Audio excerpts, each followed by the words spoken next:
रहमतुल्लाहि व बरकातुहू। अल्हम्दुलिल्लाहि रब्बिल आलमीन वल आक़िबतु लिल मुत्तक़ीन वस्सलातु वस्सलामु अला रसूलिहिल करीम। मोहतरम हज़रात, ये आज हमारी जो हम छोटी सी क्लिप एक आपके सामने भेजना चाह रहे हैं, क्योंकि कुछ दिन पहले 10-12 दिन पहले की बात है कि एक सवाल आया था कि हमारे शहर में लोग अहले हदीस क्यों हो रहे हैं। तो उस पर मैंने एक जवाब दिया था जो 1 मिनट 37 से 38 सेकंड का जवाब था। वो अहले हदीस हज़रात ने बतौर शरारत के उसको खूब वायरल किया। मैं बतौर शरारत इसलिए कह रहा हूँ कि मैंने इस्लाम की हक़ानियत पर इतनी मरतबा गुफ्तगू की, आज तक किसी भी दुनिया के अहले हदीस ने मेरी वीडियो वायरल नहीं किया। अगर मैंने एक तकरीर में सिर्फ एक जुमला ये कह दिया है कि वो दलील से बात करते हैं और हम दलील से बात नहीं करते। मैंने ये नहीं कहा हमारे पास दलील नहीं है, हम दलील से बात नहीं करते, लिहाजा लोग अहले हदीस हो जाते हैं।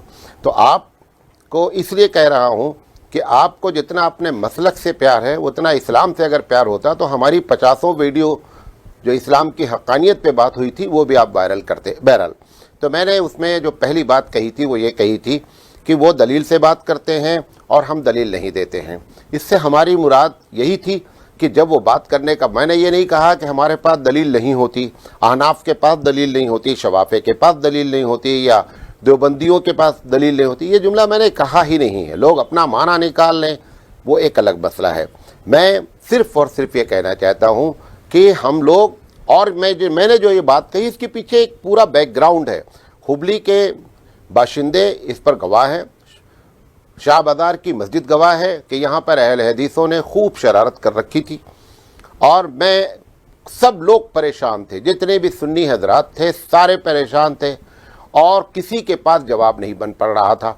मेरे पास मसला आया, हमने कहा ठीक है, मैं इंशाअल्लाह गुफ्तगू करूँगा, आप इंतज़ाम कीजिए। मैं अकेला वाहिद आलिम था कि जो हुबली शहर में खड़ा होकर के, और मैंने तकलीद इंसान की फितरी ज़रूरत पर बात किया और 1 घंटे बात किया, पूरी मस्जिद खचाखच भरी। यही आपसे हम कहना चाहते हैं कि आप लोग अपने मसलक के बारे में जो जानते हैं उस पर शरह सदर अख्तियार करें और दलील अख्तियार करें, क्योंकि सामने वाला जब दलील देता है तो आप दलील दे नहीं पाते। मैंने ये नहीं कहा है कि दलील नहीं, अगर दलील नहीं होती तो मैं चैलेंज क्यों कबूल करके 1 घंटा में तकरीर करता।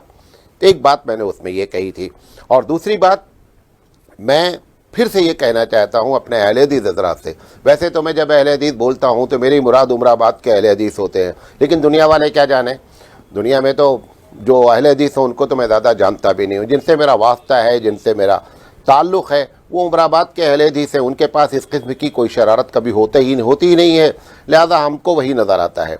लेकिन ये हकीकत है, इस वीडियो के वायरल करने से कि सारे दुनिया के अहले हदीसों ने इसको वायरल किया, इससे मुझे अंदाज़ा हुआ कि इस्लाम से मोहब्बत कम और अपने मसलक और जमीयत से मोहब्बत तुमको ज़्यादा है। ये बड़े अफसोस की बात है और मुझे अफसोस के साथ ये कहना पड़ रहा है।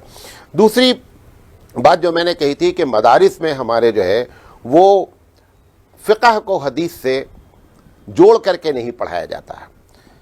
मैं बड़े मदारिस, अब तो छोटे छोटे मदरसे सब फरागत देते हैं, मैं तमाम छोटे मदरसों के बारे में जानता हूँ। एक बड़ी तादाद छोटे मदारिस की ऐसी है जो फ़िक़ह पढ़ाती है और उसको हदीस से मुदल्लल नहीं कर पाती। मैं ये नहीं कह रहा हूँ कि हदीस नहीं होती है।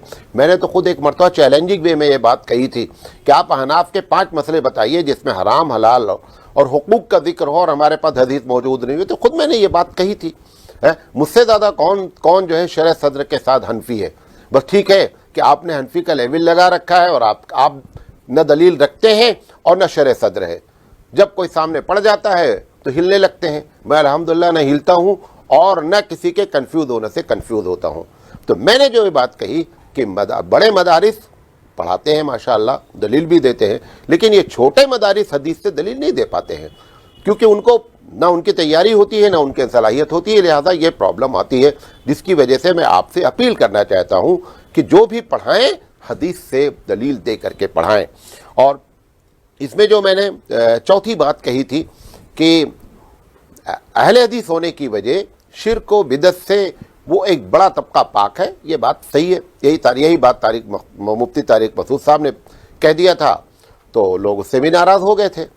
तो जो बात सही है उसको सही कहना पड़ता है। ये एक हकीकत है कि एक बड़ी तादाद अहले हदीस की शिर्क और बिदअत से पाक है और हमारे अंदर वो शिर्क और बिदअत سے جب پاک ہوتے ہیں تو توحید کی برکت ہوتی ہے کہ آدمی کو جب وہ توحید پیش کرتے ہیں آپ ہر حال میں اس سے متاثر ہوتے ہیں، لہذا متاثر ہو کر بندہ اہل حدیث ہو جاتا ہے۔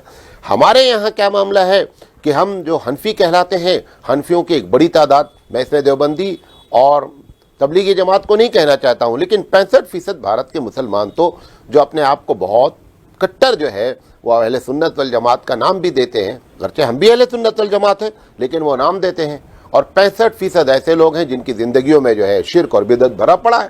تو میں نے یہی بات کہی کہ ان کے پاس توحید ہے اور بدعت سے خالی ہیں، لہذا اس کی برکت سے لوگ قبول کر لیتے ہیں، اور ہمارے پاس جو ہے شرک اور بدعت ہے، تو شرک و بدعت جو ہے میں نے نہ دیوبندی کو کہا تھا اور نہ کہہ رہا ہوں اور نہ میں نے تبلیغیوں کو کہا تھا، میں نے میرے دماغ میں جو بات تھی کہ 65، اور میں برابر یہ 65% کا لفظ پچھلے 10 سال سے استعمال کر رہا ہوں کہ بھارت واسیوں میں ایک بڑی تعداد جو ہے وہ شرک اور بدعت کرتی ہے، لہذا اس کے نتائج برآمد ہوتے ہیں۔ تو یہ باتیں میں نے کہی تھیں۔